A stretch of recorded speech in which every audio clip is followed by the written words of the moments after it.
Mas, di Salatiga ada komunitas anak pang yang dicibir di sosial media. Iya, aku juga baca tadi di postingan kan. Nah, katanya ada komunitas pengamen yang meresahkan, yang menakuti anak-anak kecil di jalanan. Piye, Mas? Ya itu kan anggapannya kan pada akhirnya kan menakutkan gitu loh. Aku juga nggak apa ya namanya. Aku pun kalau jadi si orang itu ya pasti, apalagi kalau kita ngomongin tentang kultur kita itu dengan budaya ketimuran yang sangat fashionable, yang sangat mungkin menurutnya sopan, terus kemudian melihat sesuatu yang mungkin kontradiktif dengan apa yang kita lihat biasanya, ya pasti ada rasa ketakutan sih. Cuman terkadang ketakutan itu terus jadinya itu mendiskreditkan gitu. Iya, memang sih Mas, kemarin di teman-teman di pengamen dan mungkin mereka juga namanya anak pang gitu toh. Maksudnya masuk tergabung dalam mereka menamai diri pang atau segala macam, itu memang busananya itu, dandanannya itu memang ya kayak pang pada wajarnya. Pada umumnya gitu loh. Dan lebih dari 2 kalau di Jetis itu, di Jetis lampu merah Jetis Salatiga. Maksudnya 2 orang. Jadi biasanya kan kalau anak komunitas jadi kalau cacah pang gitu toh. Ini kan di beberapa kota kan paling maksimal 2 atau 3 gerombol di satu lampu merah. Di satu lampu merah gitu kan. Kalau di Jetis itu ada sekitar 5 sampai 6. Nah, markasnya itu di sekitar, bukan markas tempatnya nongkrong, itu di sekitar belakang lampu merah. Ada ruko nanti belakang lampu merah, nah di situ. Jadi masyarakat umum ki melihat dengan jelas loh apa yang dia lakukan pas ngamen atau pas istirahat di bawah pohon samping lampu merah itu. Ya itu kan sebenarnya juga terjadi di mana-mana kok. Kalau aku ngelihat, maksudnya aku juga nggak bisa memungkiri bahwa aku pernah menjadi bagian dari itu gitu loh. Dan lama. Itu lama. Jadi memang apa ya namanya? Ada foto pas kemuhak ngono. Nggak pernah sih. Aku nggak pernah mengidentitaskan diriku gitu, karena mungkin karena keluargaku ya masih mungkin ya apa ya namanya? Isih ikut campur. Gondrong pasti gondrong, gimbal, mohak pernah, cuman tidak terdokumentasi mungkin di saat itu kan, karena mungkin itu. Jadi maksudnya tidak so fashionable yang mungkin kalau teman-teman ngelihatnya sih secara kasat mata sing sangat kumal, sing sangat opolah kayak gitu. Dan itu sebenarnya juga aku menurutku salah atau tidak salah, itu bukan aku kan yang menilai gitu loh. Kalau kamu nyaman dengan itu ya why not? Kenapa enggak? Ya udah, yang penting kamu tidak mencoba dengan sengaja untuk mengganggu masyarakat. Walaupun masyarakat pasti terganggu secara dengan cara sudut pandang masyarakatnya seperti itu. Dan itu pun kejadian di Salatiga itu menurutku itu adalah kejadian kesekian kalinya yang pernah aku lihat, dan bahkan dulu intervensinya itu sampai ada yang dibunuh loh, kalau pengen tahu gitu, di beberapa daerah. Jadi anak pang yang dianggap meresahkan, anak pang yang dianggap mau kriminal, padahal sebenarnya tidak gitu loh. Cuman masyarakat dengan kekehnya, aku menyebut orang-orang konvensional dengan kekehnya, dia bilang bahwa kuwi nek diteke itu kalau dibiarin nanti pasti kriminal. Lah orang udah skeptik. Dan stigma itu kan akhirnya kebentuk. Stigma itu dibentuk dengan sengaja gitu loh. Sebenarnya kalau kita pendekatan dengan mereka adalah tidak ada asap kalau tidak ada api gitu. Mereka menjadi pang pun pasti dengan ada latar belakangnya tersendiri. Pun aku saat itu gitu loh. Jadi memang hidup di jalan seperti itu, minimnya pengetahuan tentang ideologi bahwa pang harus A B C D E, padahal sebenarnya nggak harus seperti itu. Kita pun bisa menjadi seorang pang gitu kan. Cuman kan apa yang paling mudah dilihat itu adalah lifestyle. Penampilan dari fashionnya, kemudian aktivitas sehari-harinya gitu. Dan aku mendengar teman-teman yang masih merasa bahwa dirinya adalah seorang pang dengan fashionnya seperti itu, masih bangga dengan seperti itu juga banyak itu. Banyak ketika aku ngelihat atau ngebaca postingan yang kejadian di Salatiga itu, aku sempat miris, padahal aku pikir sudut pandang orang dewasa ini harusnya kan sudah berubah gitu loh. Orang memandang pang sebenarnya tidak harus stereotip tentang bahwa pang adalah A gitu. Dan parahnya itu langsung menggiring opini, Mas. Membuat opini dan di share ke grup kota yang di Facebook yang apa itu namanya? Kayak banyak gitu loh, banyak follower yang kan udah banyak. Dan memang si orang itu belum berkenalan atau belum istilahnya belum mengetahui pasti, tapi udah bikin opini yang kayak gitu kan, yang lebih membahayakan bagi saya kan bukan dari orang menilai, tapi bagaimana dia membagikan opini yang di luar dia belum pahami. Dan apalagi ini loh. Ya memang kita kan teman-teman yang mungkin ngepang saat itu kan dia masih berusaha untuk mendapatkan pengakuan, dalam artian pengakuan bahwa kita sebenarnya kita tidak layak untuk didiskreditkan gitu. Kita tidak seharusnya aku dicibirkan dengan fashionku. Aku yakin teman-teman pang masih berjuang dengan itu gitu loh. Bahkan ada beberapa melawan stigma itu masih ada sampai sekarang, orang-orang seperti itu. Dia ingin dihargai tapi tidak ingin merubah dirinya. Itu banyak sekali, dan aku rasa itu juga itu sesuatu hal yang keren gitu, karena kita memperjuangkan apa yang kita yakini kan.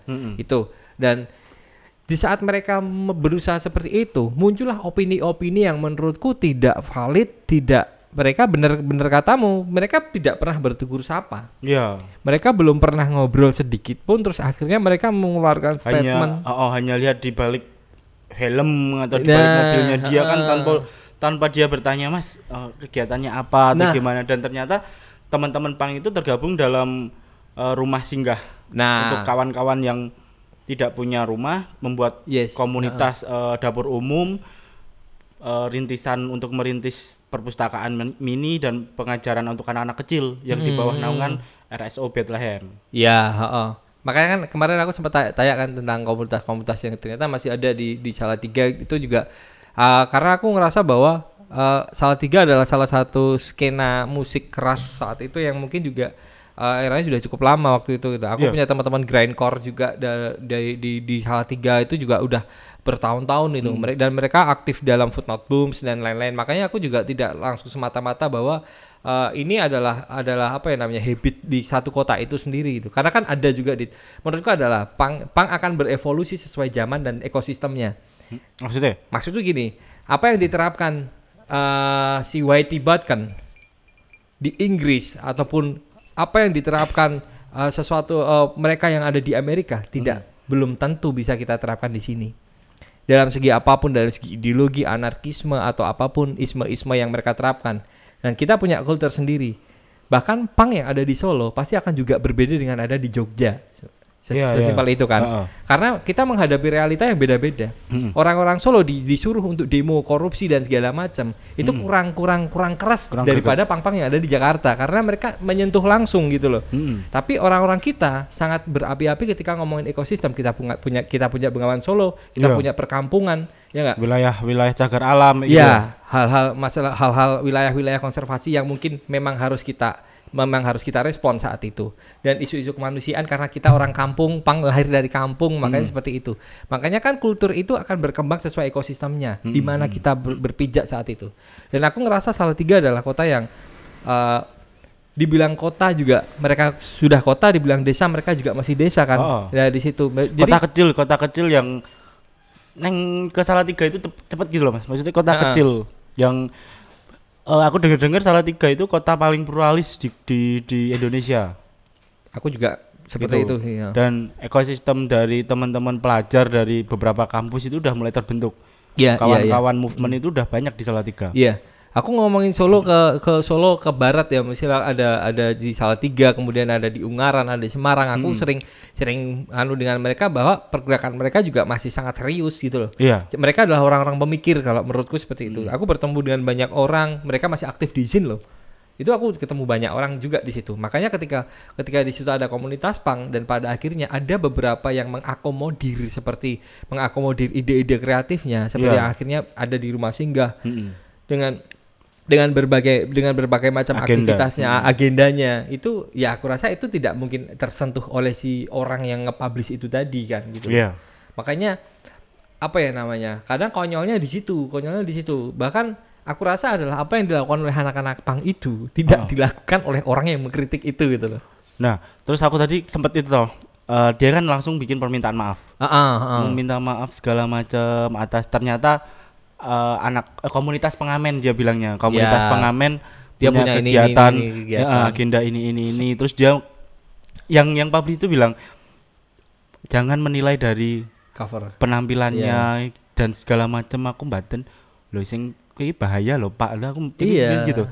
Dan aku udah bilang yang berbahaya itu kamu bikin opini seperti itu udah bahaya loh Pak. Bukan cuma penampilan dan menilai dari penampilannya doang. Akhirnya kan teman-teman di Facebook itu kan salah tiga apalagi itu. Facebook ya. Nah, jadi itu kan di grup Facebook itu pasti ketika bapaknya itu publish udah tahu tempatnya Mas, udah bilang tempatnya di sini spesifik gitu ya. Spesifik. Berarti kan warga yang di sana langsung menganggap oh iki toh sing dipublish wingi, iki toh sing dengan kemarin itu. Nah, akhirnya itu yang bikin membuat teman-teman di jalanan itu semakin terpinggirkan. Ya, mereka merasa terdiskreditkan dengan stigma-stigma yang sengaja dibangun seperti itu, dengan opini-opini yang menurutku sangat tidak beralasan gitu. Aku juga tidak akan menyalahkan seperti aku yang ngomong tadi di awal. Ketika kultur ketika kita percaya dengan satu kultur dan akhirnya berbenturan, yang kita lihat pertama pasti adalah kontradiktif dan itu pasti akan tertanam di mindset kita bahwa itu ada salah dan ada benar gitu loh. Apa yang kita yakini karena kan kita sudah melakukan itu lama. Kita harus pakai hem, kita pakai celana, kita pakai apa, kita harus berdandan rapi. Itu kan sudah tertanam, ya enggak? Itu sudah tertanam.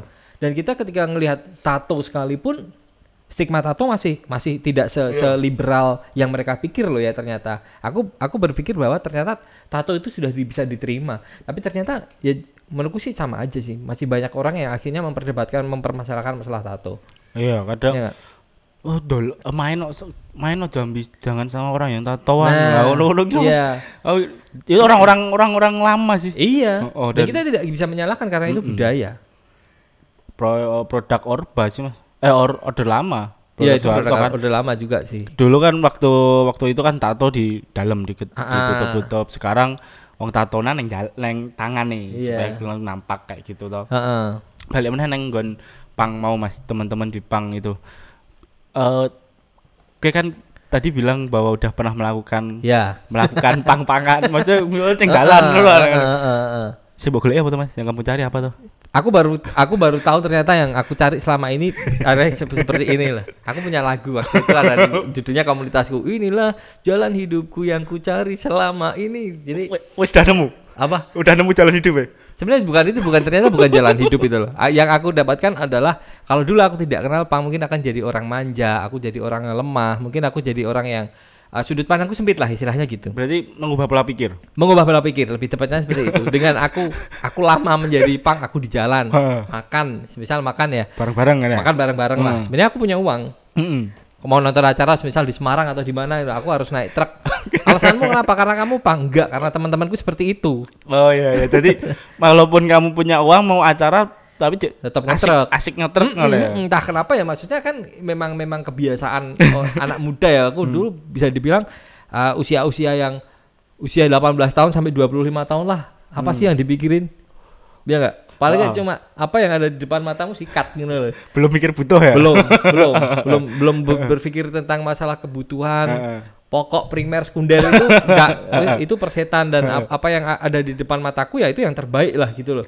Dan teman-temanku saat itu seperti itu ya aku sikat gitu. Berarti selama pas kamu ngepang itu udah yakin bahwa jalan hidupmu ini yang kebebasan loh. Sebenarnya atau jalan hidupku ning dalan atau kebebasan loh. Enggak. Setiap orang pasti akan mencari kebebasannya masing-masing gitu, ya kan? Nah, itu aku juga mencari seperti itu. Aku merasa bahwa pang adalah salah satu komunitas yang paling cair yang bisa menerimaku saat itu. Gitu. Karena aku bukan dari keluarga yang bisa dibilang utuh gitu kan. Aku bukan dari keluarga yang utuh, bukan dari keluarga yang baik-baik saja gitu. Dan pada akhirnya kan pasti ada tekanan mental gitu kan.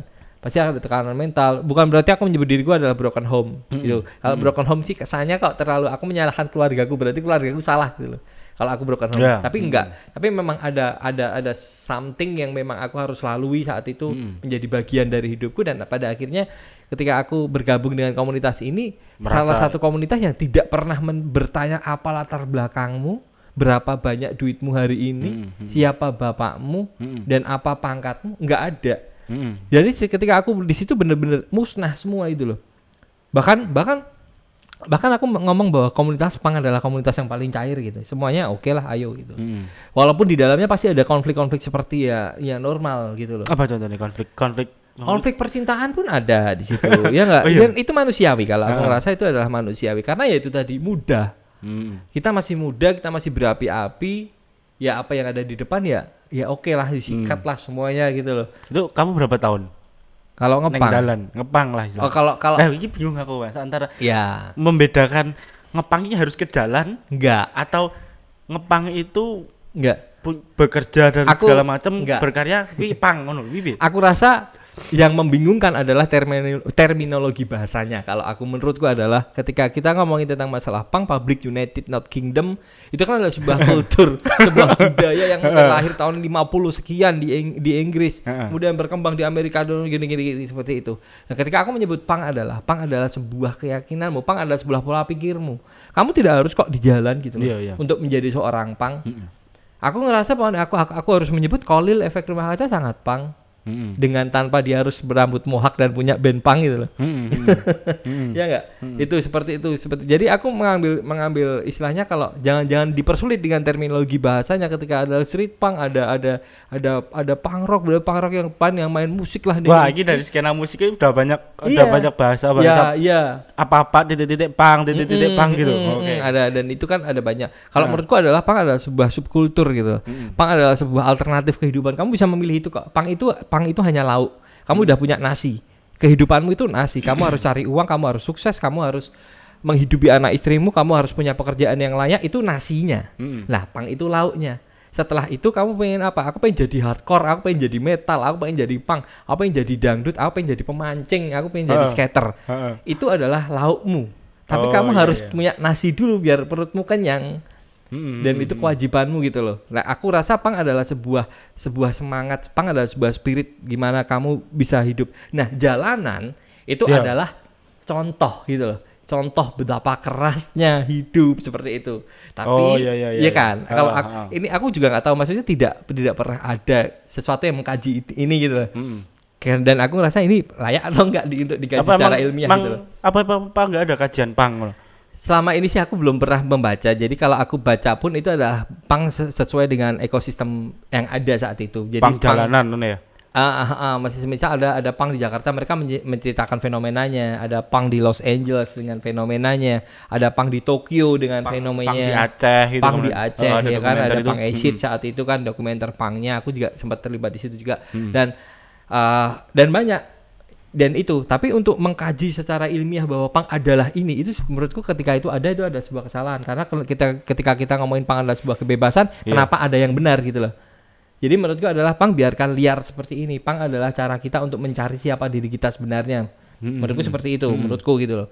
Cuman kalaupun ada kajian ilmiah yang benar-benar punk adalah ABCDE itu, ya menurutku sih itu kurang adil sih ya. Kita nggak usah ngomongin kebebasan kalau gitu. Sumbernya sopo gitu loh nanti ya. Iya, pasti kan ada gitu. Berarti itu yang paling benar gitu. Nah, ada itu kan sumber, kalau kan ada ahli ini kalau dari dalam misal mengkaji tentang kajian sosiologi mungkin ya. Kajian sosiologi kan mengenal tentang segala macam, itu kan pasti sumbernya dari menurut para ahli. Terus berarti ahli pang ya dong eneng ya. Dan jangan sampai ada dong gitu. Nah, kenapa? Ya mungkin kalau sampai ada ya itu tadi bahwa kebebasan kita berarti sudah ada anunya nih, kita sudah tersistematis gitu loh. Ya, jadi menurutku sih adalah kita hanya menciptakan perspektif kita masing-masing gitu loh. Seperti ketika kita menciptakan aku suka dari zin daripada tabloid ataupun daripada magazine. Zin itu lebih ke perspektif yang nulis gitu. Bebas. Jadi, bebas. Ketika aku ngebaca salah satu zin, aku ngomongin zin lama ya mungkin ya, 13 zin punya Aryan Seringai saat itu. Dengan perspektifnya si Aryan seperti ini. Kemudian Subsiety Record yang kita tahu Cok Homicide seperti itu. Dengan Subsiety yang pertama sampai akhirnya aku menemukan kata-kata tentang anak Louis ke-12 Prancis saat itu aku agak lupa sih tentang anarko yang saat itu mungkin terminologi bahasanya mungkin aku tahunya dari situ. Ya itu ada terminologi baru. Jadi monarki absolut lah seperti itu. Tentang masalah monarki absolut, kemudian tentang apa, dan ini ternyata si penulis ini ternyata mereka lebih mengkaji dalam itu gitu loh. Tahun 2005 siapa sih yang mau aku misal gini. Tahun itu sudah ada internet belum? Sudah. Iya enggak? Tapi kalau aku enggak baca tentang monarki absolut itu apa, aku enggak mungkin cari kan. Nah, aku taunya kata-kata itu dari zin. gitu loh. Jadinya lebih apa ya namanya, Jin itu lebih, aku nggak tahu sih kalau sekarang kan mungkin culture Jin menurutku juga sudah terdigitalisasi gitu loh. Dengan seperti ini pun aku rasa ini Jin kok gitu loh. Cuman bentuknya adalah audio Jin audio Jin kan. Jadi dulu seperti itu. Aku lebih setuju bahwa ketika si pang itu dijelaskan dari perspektifnya masing-masing. Dan berarti itu akan membuat bingung orang yang ngepang dong gitu. Jen, ini kan sebenarnya kan ada konflik baru dalam konflik internal seperti yang kamu bilang tadi ya.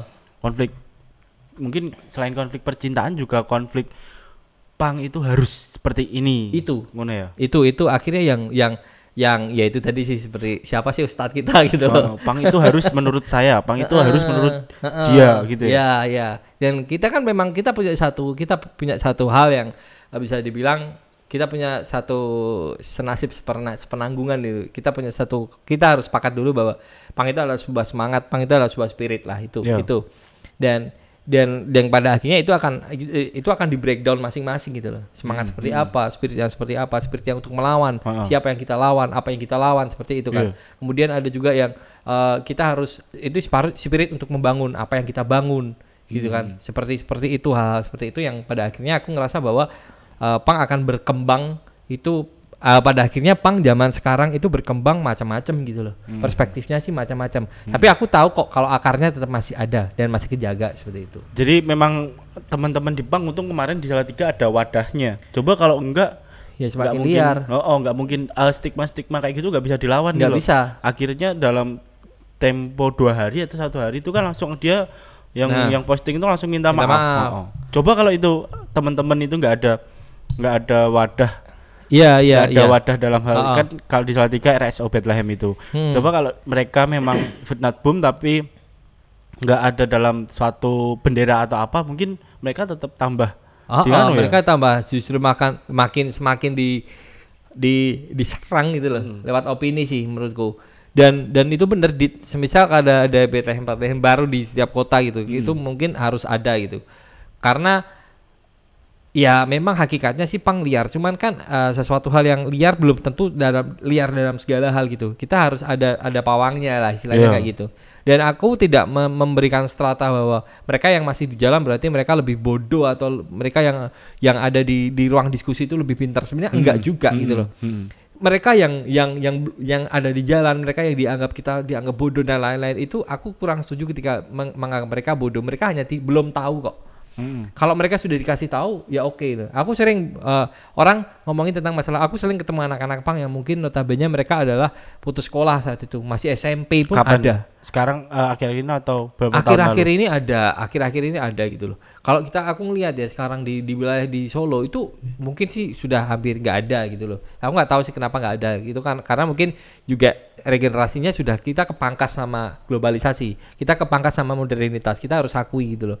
Mungkin zamanku saat itu belum ada mall, belum ada apa-apa, jadi alternatifnya adalah seperti itu. Dan sekarang pun anak-anak SMP mereka lebih milih dugem gitu, ada dan banyak.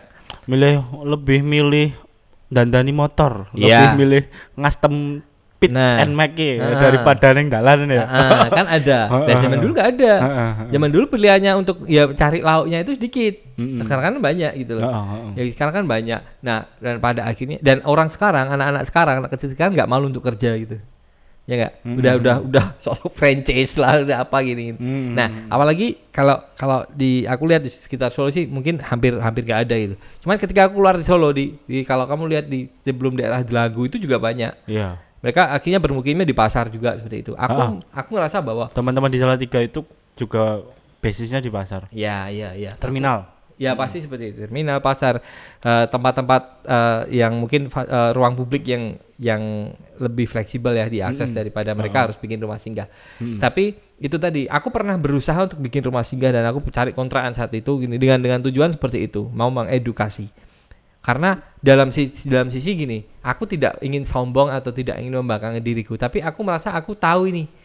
Dan ini tidak akan ini akan sia-sia kalau cuma berhenti di aku. Ya, regenerasi enggak regenerasi. Enggak ada regenerasi sama sekali. Pada akhirnya aku saat itu tahun 2008, tahun 2009, pada akhirnya aku bikin satu rumah singgah. Kayak pang tua loh. Ya mungkin ya. Yang pang. Nah ternyata dari situ ke sekarang udah 10 tahun lebih. Rolo Allah ya tadi tuan terus kok kuwi lho ya. Padahal ngepangku aku dari tahun pertama di 2004 2005. 2005 itu yo sih cah cilik sing ngene. Pada akhirnya aku belajar. Aku di Jakarta sendirian bawa lapak gitu. Itu gimana itu? Ya bawa lapak. Waktu itu ada acara Jakarta Bersatu, kalau mungkin teman-teman mungkin bisa searching terus namanya gantiin kok. Jakarta Bersatu Fest itu gitu. Teman-teman pang se-Indonesia men. Wow. Se-Indonesia. Dan waktu itu ke Jakber itu kayak umroh itu loh. Umroh Kampang. Umrohnya Kampang ya itu. Semua band akhirnya ke situ gitu. Aku dan PD-nya tahun 2006 kalau nggak salah itu Jakarta Bersatu keberapa. Aku berangkat saat itu aku bawa lapak. Di sini kaos-kaos band di Solo. Karo ya beberapa batlek kan. Ketika aku rono kira tak Kenapa? Ternyata ning kono kuwi enek sing lapak ngono kuwi to. Lapakane ku bos, kaosnya dobi banget ngono kae. Dhek nggo 100 kaos ngono ini. Aku nggawa 7 apa 10 ngono kuwi lho. Dengan harapan aku nanti kaosku kejual, laku aku bisa naik kereta lagi pulang kayak gitu. Se ekstrim itu. Akhirnya enggak dapat uang. Akhirnya aku di Jakarta itu hampir 1 sampai 2 bulan. Jadi Jakarta ke Bandung, Jakarta Bandung. Sinau pang-pangan men. Sinau pang. Kuliah pang ya? Kuliah pang. Saat itu aku ke Jakarta terus kemudian ke Bandung. 2006. Iya 2006 2007 seperti itu. Kemudian aku akhirnya ke Solo dan ngebawa kultur seperti itu, Footnote Boom. Ya pasti intervensinya dari masyarakat pasti ada. Dengan teman-teman dan jangankan dari masyarakat, dari temanku sendiri pun aku diintervensi kak. Gimana itu? Ya pasti ada yang bilang gue ki sok pinter, sok akean cangkem, ngomong tok, seperti itu. Keren deh. Banyak dan itu dari temanku sendiri dan bahkan sampai diancam patah ini kemakin. Mereka masih susah menerima bahwa ada loh edukasinya, bahwa ada loh kalau kamu apa ya namanya, kalau kita ngomongin eman-eman ya. Apa ora eman-eman ketika kowe ngepang, kowe wis tatonan, kowe wis mohak, ya enggak? Tapi kowe ora ngerti kowe iki ngopo. Kowe lagi, aku ngene ngarang apa sih ngono. Dan aku akan sangat berdosa ketika zin yang aku dapat. Ketika ilmu yang aku dapat, dulu medianya zin ya? Zin. Aku enggak tahu harus ngakses dari mana. Internet sudah ada, tapi kalau aku nggak baca dulu tentang patriarki, itu aku juga nggak mau ngerti kan patriarki. Pasti yang dicari pang. Keluarlah Exploited, keluar Sex Pistols, Ramones, yang keluar hanyalah hal-hal yang band-band ya, subculture-nya. Tapi untuk detailnya, ya aku tahu dari izin. Nah, aku akan sangat merasa berdosa jika ini mandek berhenti di aku gitu loh. Dan pada akhirnya aku ngebuka fotokopi zin saat itu. Rumah singgah itu? Belum. Karena itu dengan perjuangan yang cukup luar biasa. Karena itu aku harus perang dengan pacarku saat itu. Karena kan aku ngumpulin duit, tapi tinggal egone dhewe deh kita ya. Aku pengen ngontrak omah singgah. Aku pengen gawe perpustakaan dan segala macam dengan egoku yang saat itu. Karena apa? Karena aku ngelihat di Jakarta, aku lihat di Bandung seperti kayak itu. Gitu. Loh. Dan aku berusaha harus ada nih di kotaku Solo, nih. Nah, karena dan ternyata aku punya teman pang yang banyak banget dan itu intervensi gitu loh. Apalagi ketika pertama kali aku ikut dengan mereka. Jadi salah satu caranya adalah aku menjadi mereka dulu. Aku juga nongkrong di perempatan. Mereka itu teman-teman di Solo. Iya, teman-teman pang yang ada di Solo saat itu kan mereka nongkrong di perempatan, ngamen. Aku juga ikut ngamen. Ya enggak? Mereka istilahnya apapun yang dilakukan mereka, aku juga harus menjadi bagian dari mereka. Ikut ngamen, ikut aktivitas-aktivitas mereka. Apapun yang dilakukan dengan mereka kecuali narkoba. Aku berani menegaskan bahwa dari awal aku bahkan dibenci sama orang, dibilang sok suci, dibilang apapun karena aku menolak narkoba gitu. Karena itu prinsip menurutku. Katanya enak loh. Apa? Katanya enak loh narkoba.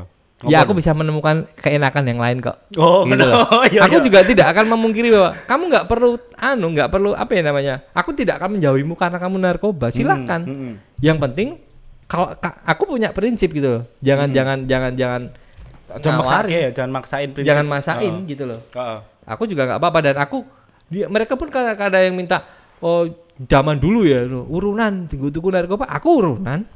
Cuman aku nggak make itu karena memang itu bagian dari prinsipku. Nah terlepas dari itu akhirnya intervensi itu ada gitu loh. Aku dibilang sok suci lah, aku dibilang sok bersih, sok pinter, pang intelektual lah segala macam.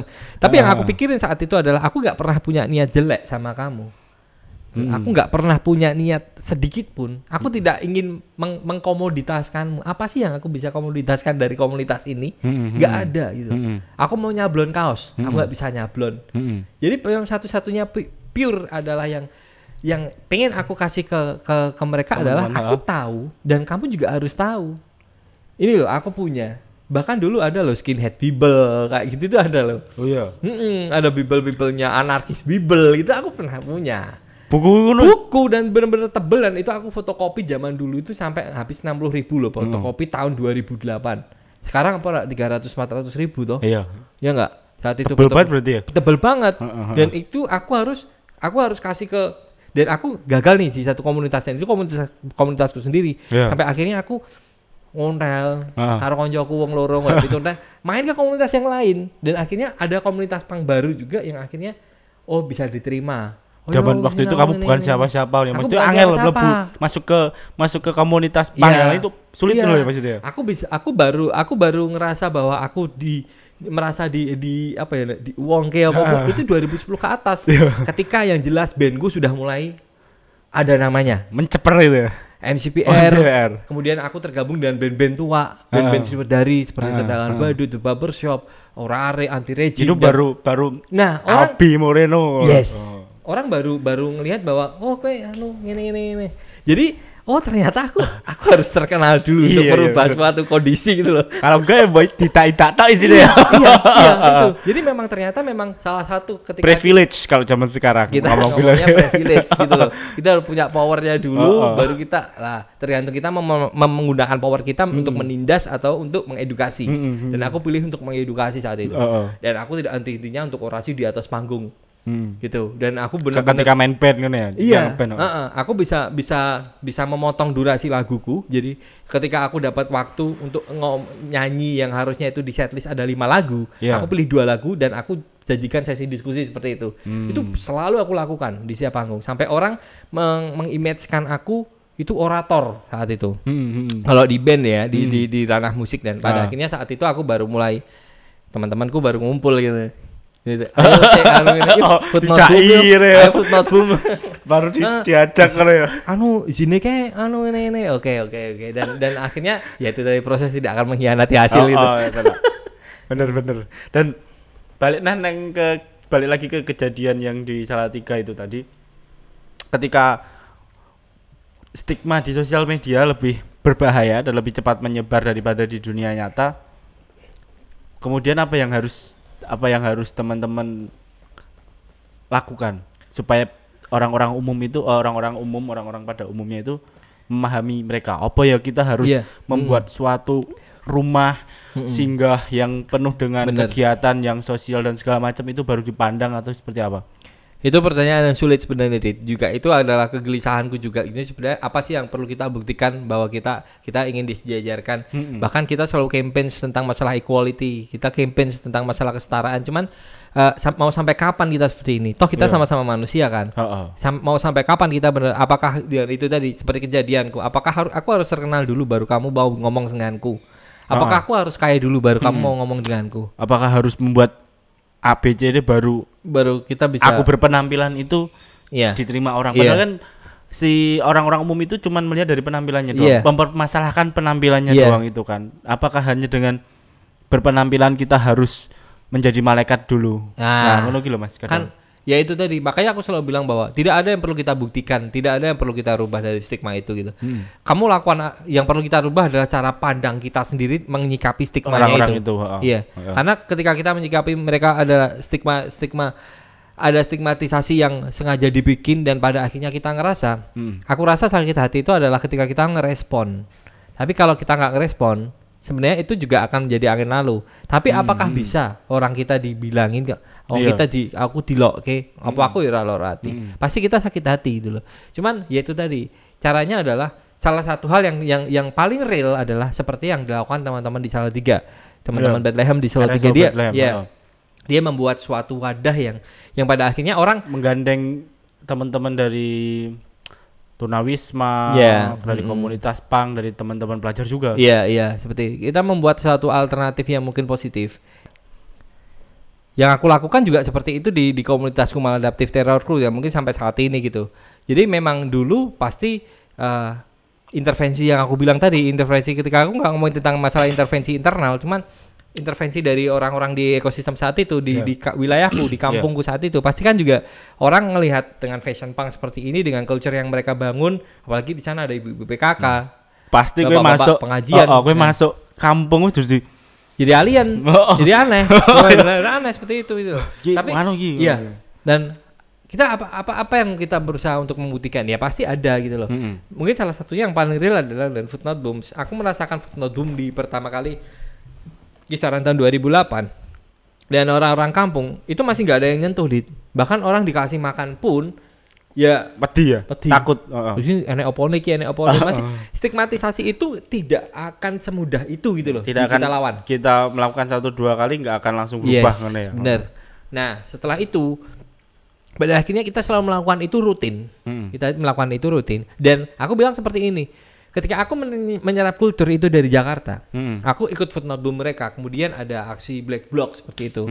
Ada aksi Black Bloc. Kemudian kita orasi tentang masalah korupsi, kita orasi tentang masalah apa. Aku rasa adalah di Indonesia ngomongin tentang masalah ekologi dan HAM adalah relevan.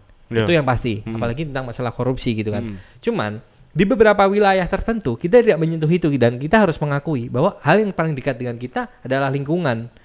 Ketika aku menerapkan apa yang ada di Jakarta untuk melawan seperti kita ngomongin tentang korupsi dan akhirnya di DPR dan segala macam, dan itu akhirnya membingungkan mereka karena membingungkan wilayahmu di wilayah aslimu kan Iya, karena kan kita harus belajar dulu, kita harus problem harus mengenal problem apa yang di situ, kita harus merespon seperti apa. Aku hanya aku hanya tanamkan pada diriku bahwa aku tidak akan tutup mata dengan kasus-kasus seperti itu. Dengan masalah pelanggaran HAM, dengan masalah tentang korupsi, aku harus merespon itu gitu. Tapi untuk melakukan yang aku harus benar-benar turun gini, ada beberapa sektor yang mungkin ini wilayahku, ini wilayahmu, ini gini. Jadi memang sudah ada plottingnya gitu loh menurutku. Dan teman-teman pangku saat itu adalah kita lebih dekat dengan masalah lingkungan, terutama masalah ekologi. Karena nongkrong kita di pinggir kali. Sesimpel itu. Dan di belakang kali itu tempat hidup lah ya. Itu dan itu dulu yang jadi concern kita kan saat itu. Aku nongkrongku ning kebon ning papringan jenenge. Atau capang ning papringan teman ngono dan ngarepe kuwi kali. Nah pada akhirnya kita enggak peduli dan itu ada kali. Misalkan kali itu kan panjang ya, sungai ya kalau tahu. Sungai itu panjang. Yang kita bikin program resik-resik kali. Bersih-bersih sungai. Tapi tidak sepanjang itu. Yang kita bersihkan adalah sungai yang sering kita buat nongkrong. Sesimpel itu. Iya. Gitu loh. Dan pada akhirnya dong opo ki capang ini. Dan karena mungkin orang Jawa itu sebenarnya kalau disentuh ya enggak, itu lebih mudah loh ya. Aku enggak tahu sih. Maksudnya aku juga tidak mendiskreditkan kultur-kultur yang ada di Indonesia gitu loh. Yang aku tahu di Solo itu kalau yang penting enek rembuk. Ya toh. Pernah ngomong gitu. Lah, penting ngomong. Omongane. Yang penting omongnya gitulah ya. Nah, dan pada akhirnya yang aku cari adalah ini gimana caranya aku menemukan interaksi. Dan pada akhirnya dengan kerja bakti, terus Footnote Boom. Jadi ngapa toh? Sesimpel apa? Bu, nilai peso nih. Nggak boleh masak-masak ini. Sampai akhirnya di Footnote Boom berjalan 2-3 tahun. Ibu-ibu ini melu dewe. Ikut sendiri. Gitu. Dipikirnya kerja bakti. Apa kerja bakti apa? Bakti sosial. Kita pang-pang kok suara bakti sosial piye iki. Jadi akhirnya akan timbul seperti itu dan aku merasa bahwa ya Allah alhamdulillah ditompo setelah mungkin hampir 5 sekian tahun gitu. Aku hidup di situ gitu. Dan kemudian ternyata kultur itu beregenerasi. Barusan kemarin beberapa bulan kemarin anak-anak mungkin itu ada generasi di bawahku, mereka masih melakukan Footnote Boom dengan jumlah yang cukup banyak. Mereka turun ke jalan itu. Nah, bener Mas, tadi si teman-teman di akhirnya kan ada berita bahwa ketika teman-teman ada orang yang posting tentang keresahan dia melihat orang-orang yang berpenampilan menyeramkan menurut dia di jalanan ngamen. Terus ternyata banyak orang-orang di sosial media itu iba, Mas. Maksudnya iba itu loh, dia ada orang yang berkomentar juga gini, Mas, dia juga bikin bagi-bagi kemarin pas puasa bagi-bagi takjil. Ada yang komen kayak gitu juga. Terus ada juga yang komen, gue nganu Mas, kemarin bikin dapur umum, makan gratis, ngasih makan ke teman-teman yang nggak punya rumah di Salatiga. Akhirnya ya memang gitu sih Mas, anak-anak itu tadi dekat dengan warga sekitar di Salatiga, dan akhirnya alam ya, bukan secara nggak sadar warga di Salatiga itu juga mendapatkan mendapatkan manfaat dari orang itu, dan ketika teman-teman komunitas punk itu disudutkan ya bela lah itu maksudnya gitu kan. Padahal cuman simpel teman-teman tahun lalu atau puasa tahun ini mereka bagi-bagi takjil dok loh kayak gitu. Berarti hampir sama kejadiannya dengan kamu beberapa tahun lalu. Iya. Dan pesanku sih seperti ini sih kalau ke masyarakat gitu loh. Boleh sih kalau melihat, silakan jangan lihat buku dari covernya. Itu menurutku adalah kamu boleh sih melihat buku dari covernya dulu, monggo, itu hak kamu. Tapi alangkah lebih baiknya kamu juga buka isinya. Itu. Kamu nggak apa-apa kok lihat itu covernya, kamu nggak jadi beli, itu hak kamu gitu. Kamu nggak mau menyentuh orang dengan itu nggak apa-apa. Cuman untuk mendeskripsikan, buka dulu isinya. Iya, bukan malah baru melihat covernya terus sudah merasa paling tahu isinya. Dia udah tahu paling isinya gitu. Lagi kawan-kawan asik Mas ngajak teman-teman yang dari komunitas punk di jalan itu tuh ngobrol. Boleh. Dan itu agenda yang menarik. Kayak aku bayangin gini, mempertemukan punk generasi lama dengan punk generasi baru. Menarik ya. Itu agenda kan. Banyak tabrak-tabrak gitu. Iya, menarik itu. Kita agendakan. Agendanya ya itu tadi, harus tambah 1 mic lagi mungkin ya. Ya asli bener kan. Pang tua dan pang muda lah. Angkatan-angkatan ya. Pang tuane apa? Ya kowe iki nostalgia lho dadi ya. Oke. Kenal band iki lho. Ya bisa jadi. Oke, kita agendakan. Siap. Next tuh. Bagus tuh, mantap.